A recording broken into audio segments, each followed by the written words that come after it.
Having a tight or hypertonic pelvic floor is actually much more common than we might think. When we have pelvic floor dysfunction, we might presume that it's because we have a weak or an inactive pelvic floor, whereas actually it could be because the pelvic floor is holding too much tension and is too tight.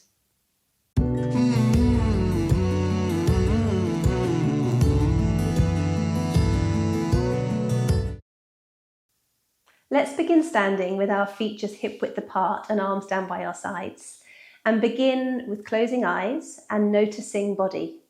In particular, I want you to scan for any excess tension that you might be holding anywhere. Maybe it's your feet. How about the pelvic floor? How about your hip joints, your belly, your diaphragm, your shoulders, your jaw, your forehead? Just take a moment to scan and to notice, and then to invite that tension to release, to let go. Now, if you have a massage ball, you are going to come and sit down on your bottom, and you're going to place this massage ball underneath your right sitting bone. If you don't have a massage ball, I really would highly suggest that you purchase a set. You can use the green ones, the orange Franklin balls are even more preferable because they're softer, so it's ideal for pelvic floor. But you're going to begin just by moving and rolling over the sitting bone and just noticing what you find here. As we go below the sit bone, we're going to be coming onto the hamstrings. Above the sit bone, it's going to be glutes. But we're in the region of the pelvis and very close to the pelvic floor. And move with the intention of listening to your body, not overriding it, listening to it, being gentle with it, being slow, and adapting if you need to. Now, if it feels appropriate, you're going to bring the ball just ever so slightly on the inside of that right sitting bone. So now we're going to be in the area of the pelvic floor proper. And I want you to do this very slowly. You put the weight into your hands and into your feet, and then just slowly begin to rock forward and back, or even side to side. Notice your breath. Notice any emotional response.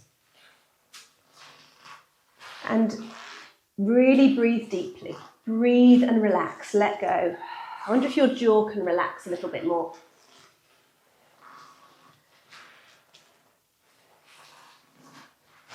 Now, that's enough, I think, for today. Over time, you can do it for a little bit longer, and there are plenty of other massage techniques I can show you.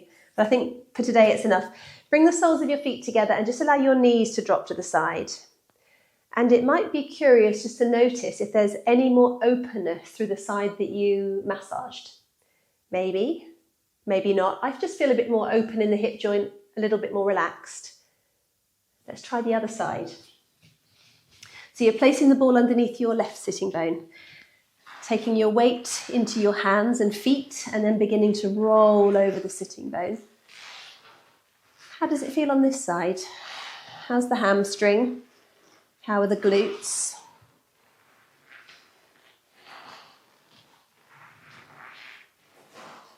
And then just tentatively bring the ball just on the inside of that left sitting bone.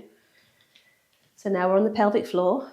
Breathe, relax, let go, and notice, how does this feel?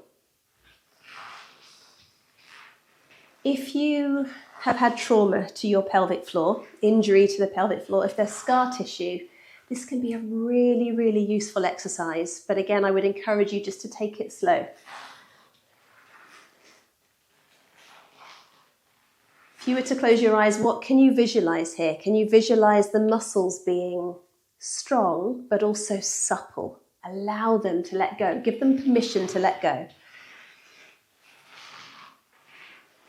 And then we're going to remove the ball. Bring the soles of your feet together and just allow knees to open out to the side. Any slight change? It's subtle, but I think I feel a little bit more open through both hips. Now from here, I'm going to give you 2 more gentle release exercises for the pelvic floor. The first one, rest position. So bottom on your heels, arms reaching forward if it's comfortable for your knees. And allow your forehead to rest on the floor. And then just gently begin to sway your pelvis from side to side. I'd like to invite you to close your eyes and visualize the pelvic bones as a diamond. Pubic bone, tailbone, and 2 sitting bones. And just allow all of that musculature and connective tissue and everything that exists there around that diamond just to be supple, soft, supple, flexible. And breathe deeply.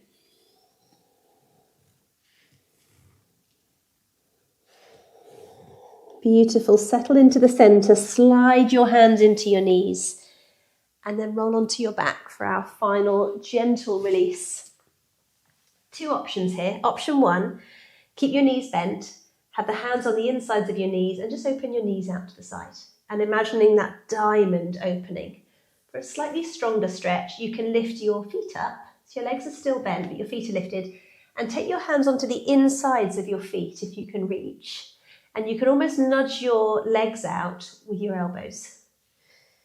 Settle your head into the center and breathe. Breathe and let go. Allow your inner thighs to lengthen, to relax. Allow the pelvic floor to open, to soften, to relax. Let's take 3 breaths here.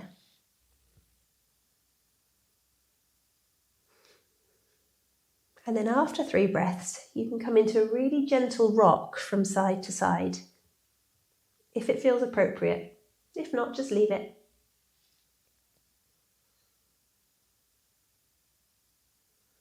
And then slowly settle back into the center. Bring your legs in, lower your feet down, and take your time. You're going to come all the way up to standing.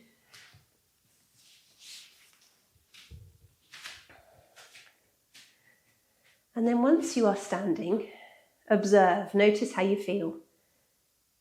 Notice posture, notice shoulders. And ask yourself, is there a change in my experience of my pelvis and my pelvic floor? And even if it's subtle, log it. Don't just gloss over it.